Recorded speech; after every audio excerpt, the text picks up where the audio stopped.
Assalamualaikum warahmatullahi wabarakatuh. Perkenalkan, nama saya Aldi Ferdinand Amansyah dari kelas KIE dengan nomor induk mahasiswa 101200135. Di sini saya akan menjelaskan materi yang berjudul RAN.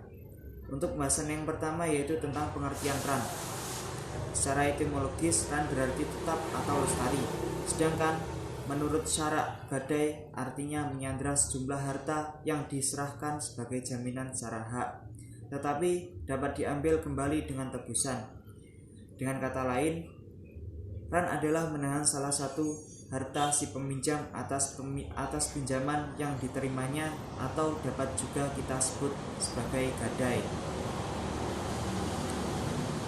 Untuk contoh kasusnya yaitu tentang praktik pelaksanaan gadai RAN emas di Bank BRI Syariah.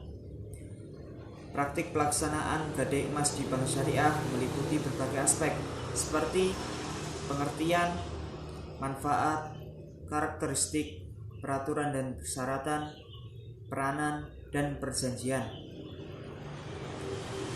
Praktek gadai emas di Bank Syariah yaitu pembiayaan yang dilakukan oleh bank dengan menjadikan emas sebagai barang jaminan dari nasabah untuk mendapatkan uang secara tunai yang bisa digunakan untuk kebutuhan sehari-hari dan kebutuhan usaha, sehingga nasabah terbantu untuk memenuhi kebutuhannya, sedangkan bagi pihak bank mendapat dana dari biaya administrasi gadai emas tersebut dan mempunyai jaminan berupa emas yang dititipkan oleh nasabah, sehingga manfaat gadai emas bagi pihak bank dan pihak nasabah begitu banyak dan bisa dikatakan saling menguntungkan. Selanjutnya yaitu mengenai dasar hukum RAN. Dalam sebuah hadis, Rasulullah SAW bersabda, An Aisyah radhiyallahu anha qalat, istara Rasulullah SAW min yahudiyin ta'aman warahanahu birahu.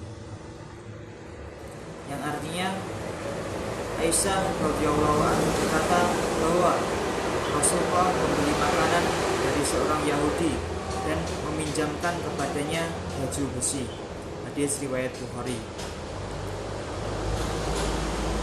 Dalam Al-Quran surah Al-Baqarah ayat 283 juga menjelaskan tentang dasar hukum RAN, yaitu jika kamu dalam perjalanan dan bermuamalah tidak secara tunai, sedang kamu tidak memperoleh seorang penulis, maka hendaklah ada barang tanggungan yang dipegang oleh yang berpiutang. Akan tetapi, jika sebagian kamu mempercayai sebagian yang lain, maka hendaklah yang dipercayai itu menunaikan amanatnya atau hutangnya, dan hendaklah ia bertakwa kepada Allah SWT, dan janganlah kamu para saksi menyembunyikan persaksian. Dan barang siapa yang menyembunyikannya, maka sesungguhnya ia adalah orang yang berdosa hatinya. Dan Allah Maha mengetahui apa yang kamu kerjakan. Barang tanggungan itu diadakan bila satu sama lain tidak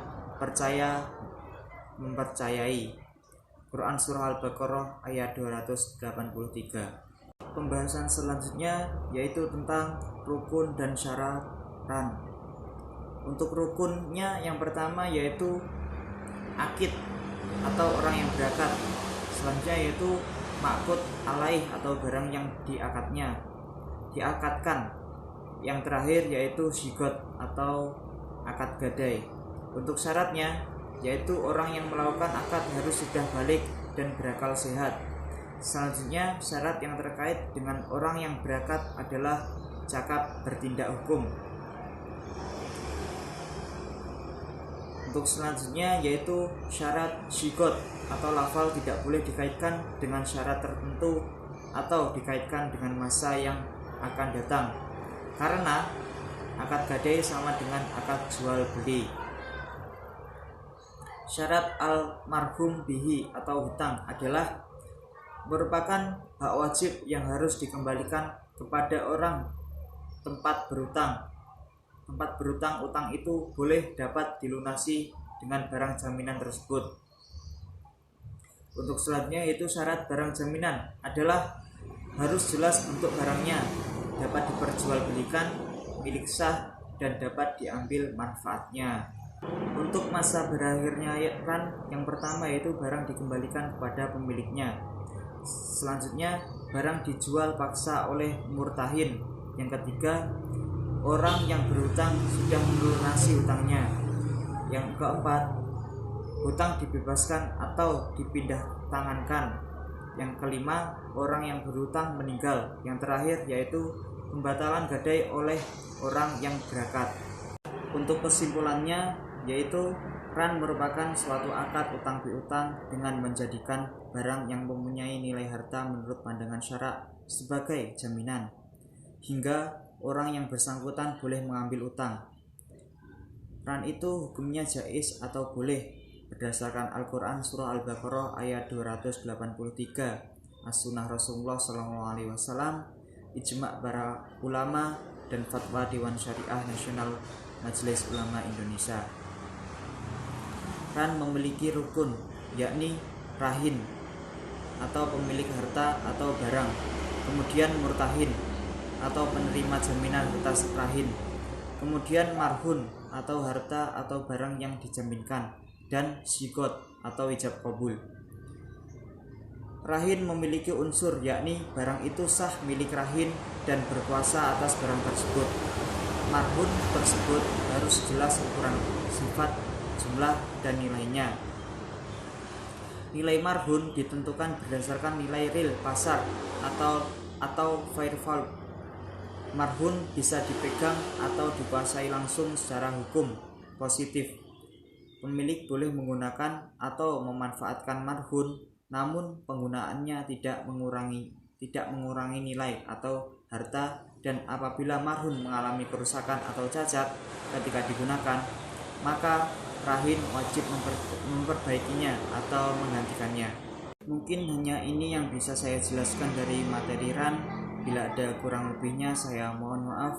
Billahi taufiq wal hidayah. Syukran. Wassalamualaikum warahmatullahi wabarakatuh.